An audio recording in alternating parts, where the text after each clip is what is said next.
ಸಿಹಿಸುತ್ತು. ಈಗ ನೀವು ತಂದೆ ಆಗ್ತಾ ಇದ್ದೀರಾ. ಹೌದಾ ಡಾಕ್ಟರ್? ಇನ್ನು ನಮ್ಮ ಮನೆ ತುಂಬಾ ಹಬ್ಬನೇ ಹಬ್ಬ. ತುಂಬಾ ಥ್ಯಾಂಕ್ಸ್ ಈ ಶುಭ ಸಮಾಚಾರ ಹೇಳಿದಕ್ಕೆ.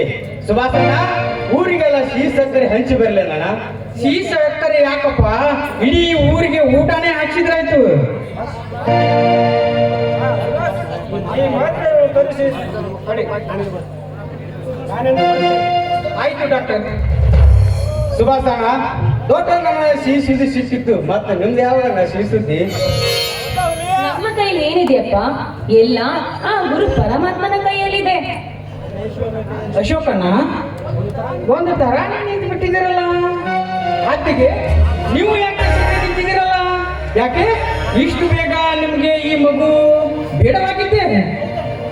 ಹೌದು, ಈ ವಿಷಯವನ್ನು ಕೇಳಿ ಮೊದಲು ಸಂತೋಷದಿಂದ ಕುಣಿಯಬೇಕಾದವರು ನೀವು ಅಕ್ಕ. ಆದ್ರೆ ನೀವೇ ಈ ರೀತಿ ನಿಂತಿದ್ದೀರಲ್ಲ, ಏನ್ ವಿಷಯ? ಹೌದಣ್ಣ, ಯಾಕೆ ನೀವಿಬ್ರು ಡಲ್ ಆಗಿದ್ದೀರಿ? ಅತ್ತಿಗೆ ಈ ಸಂತೋಷವನ್ನು ನೀವು ಹಂಚಿಕೊಳ್ಳಿ.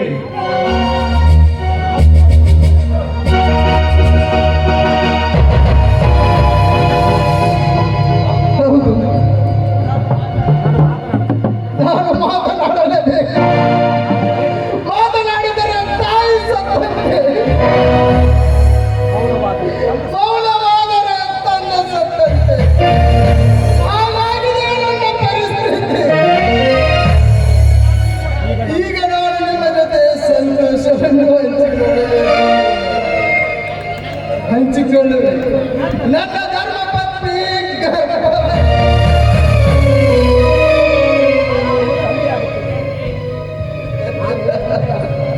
ನಾನು ತಂದೆ ಆಗುತ್ತಿದ್ದೇನೆ. ಹೌದು, ಈ ವಿಷಯವನ್ನು ಕೇಳಿ ಮನೆಯಲ್ಲೆಲ್ಲರೂ ನೀವು ಸಂತೋಷದಿಂದಿರುವಾಗ ತಂದೆಯಾಗುವವನು ನಾನು ಸುಮ್ಮನೆ ನಿಂತರೆ ನೋಡಿದ ಜನರು ನನ್ನನ್ನು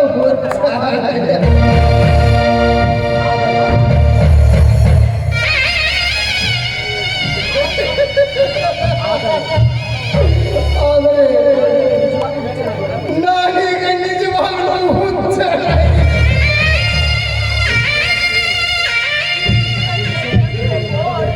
ಈ ವಿಷಯವನ್ನು ಕೇಳಿ ನಾನು ನಗಬೇಕು, ಅಳಬೇಕು.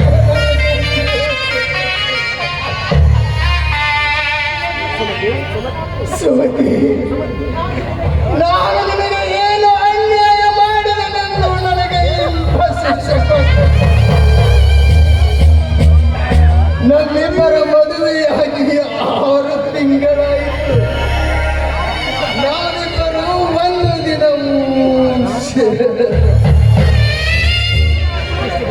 ಎಷ್ಟು ದಿನ ದೂರವಿದ್ದೆ ಜೀವನ ಸಾಗಿಸಿದೆವು. ಹೀಗಿರುವಾಗ ನೀನು ಗರ್ಭವತಿ. ಈ ಗರ್ಭಕ್ಕೆ ಕಾರಣ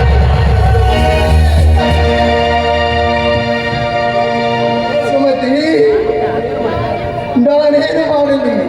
ನಾ ಮಾಡಿದ ತಪ್ಪೇನು ಸುಮತಿ? ನಾ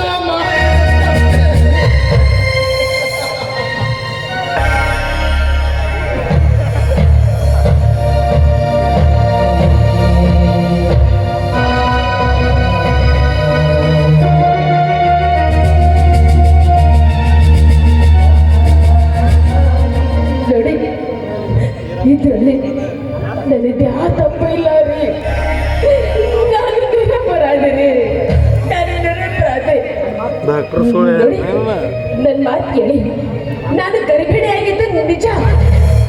ಆದ್ರೆ ನನ್ನ ಹೊಟ್ಟೆಯಲ್ಲಿ ಬೆಳೀತಿರೋ ಮಗುವಿಗೆ ಕಾರಣ ನೀವಲ್ಲ ರೀ, ನೀವಲ್ಲ.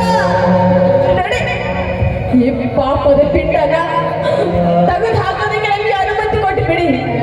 ಇಲ್ಲ, ನನ್ನ ಕತ್ತಿಗೆ